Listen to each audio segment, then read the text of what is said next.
কয়েক সপ্তাহ আগে দক্ষিণ স্পেনের আন্ডালুসিয়া প্রদেশের মালাগা বলে একটা শহরে গেছিলাম। ভূমধ্যসাগরের ধারে এই জায়গাটা দক্ষিণ স্পেনের। আটলান্টা থেকে নিউ ইয়র্ক, নিউ ইয়র্ক থেকে মাদ্রিদ, মাদ্রিদ থেকে ট্রেনে করে মালাগা গেছিলাম।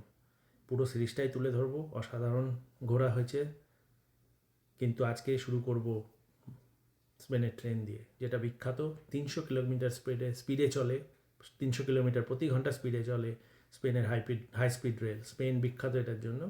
তো দেখুন, এনজয় করুন, ভালো লাগলে লাইক, সাবস্ক্রাইব আর শেয়ার করবেন। মাদ্রিদ থেকে মালাগার দূরত্ব 535 কিলোমিটার। এই হাই স্পিড ট্রেনে যেতে টাইম লেগেছিল 2.5 থেকে 3 ঘন্টা। মাঝখানে 2-3টে স্টপ, মেনলি কর্ডোবা বলে একটা স্টপ ছিল, আর কিছু ছোট স্টপ।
একটা দুঃখের খবর দিয়ে শেষ করছি, যে এক্স্যাক্ট ট্রেনটাতে আমি মাদ্রিদ থেকে মালাগা গেছিলাম, যখন আমি এই ইউটিউবে আপলোড করছি এই ভিডিওটা, তার কিছুদিন আগেই খবর এসছে সেই এক্স্যাক্ট ট্রেনটা পড়ে গিয়ে অ্যাক্সিডেন্টে 40 জন মারা গেছে।